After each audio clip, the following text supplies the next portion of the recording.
Shalom. I'd like to start out by giving all glory, praise, and honor to Yahweh Bahasham, Yahweh Shai Bahasham, Rakach Wadash. Double honors to the elders and apostles of the Great Millstone, and Shalom to the elect of Israel.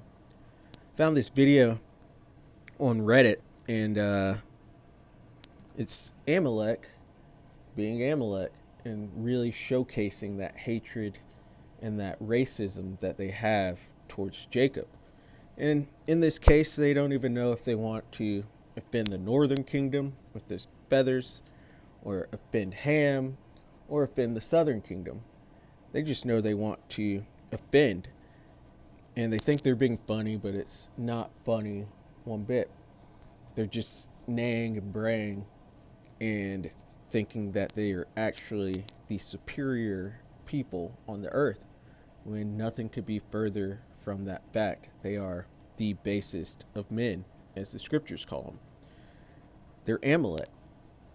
And as it says, Amalek would be the first of the nations, but his latter end be that he be no more. Just paraphrasing.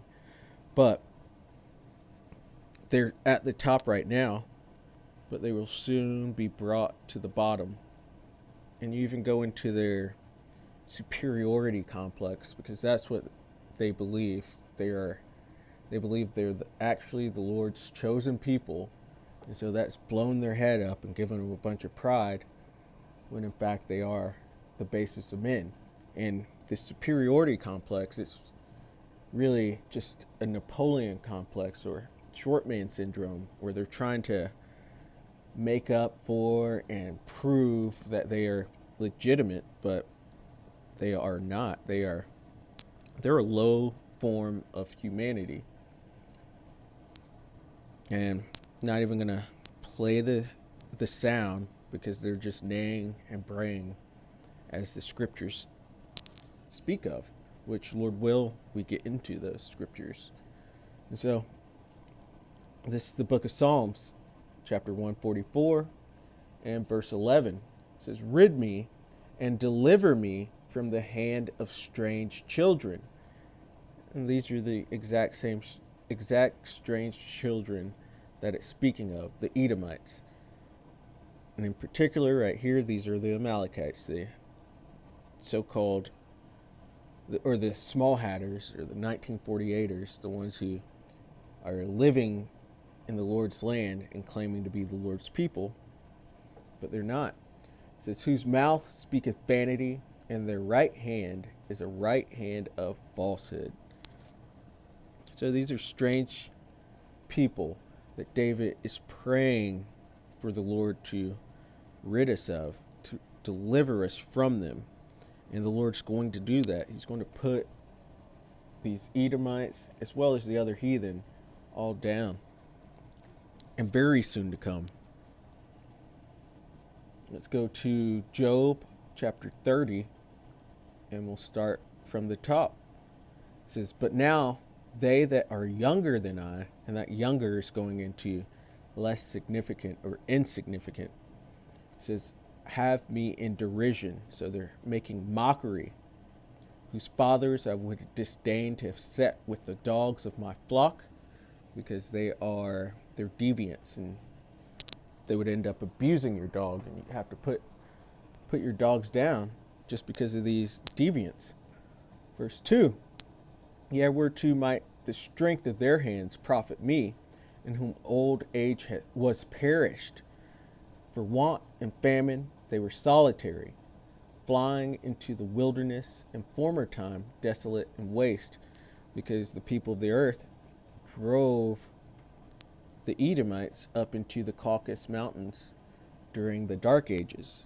And so they were in a low state in the mountains. These are the cave people, the woodwolves, the wild men. It says, "Who cut up mallows by the bushes, and juniper roots for their meat." And the mallows is where you get marshmallows from. Juniper is where you get gin from. And that was their sustenance in these times. It says, "They were driven forth from among men. They cried after them as after a thief." because they are thieves. They come not but to steal, to kill, and to destroy. But Yahushua is coming to bring life. But these people have to be put down before real life can begin on this earth. And just like their forefather Cain, which Esau is Cain in the reincarnation, but they are vagabonds and basically wanted people. And so that time is coming to where they will be put down. It says to dwell in the cliffs of the valleys and caves of the earth and in the rocks. And that should take your mind to Obadiah, thou that dwellest in the clefts of the rocks. So that's how you know this is speaking of the Edomites. It says, among the bushes they brayed, under the nettles they were gathered together. And that braying goes into that, ooh, ooh, ooh, ooh, ah, ah, that these grunts and moans that they were doing in the caves, because this is where the myths of the cave people came from, were cavemen. It says they were children of fools, yet children of base men. They were viler than the earth. And this video should reveal that right away. These are base people. They're fools. They're not even funny. It says, and now I am their song, yet I am their byword. What more to say? They think they're above us, so they make mockery of us. They don't even know who they're making fun of. If it's Gad with the flowers, or Ham with the loincloths, or the Southern Kingdom with the blackface that they have on, or the makeup that they put on. They're just base people, and they're vile, and the Lord's about to rid us out of their hands and put them out of the earth. So, Lord willing, that was edifying. I'd like to give all glory, praise, and honor to Yahweh, Bahasham, Yahushai, Bahasham, Rakach, Wadash. Double honors to the elders and apostles of the Great Millstone, and Shalom to the elect of Israel.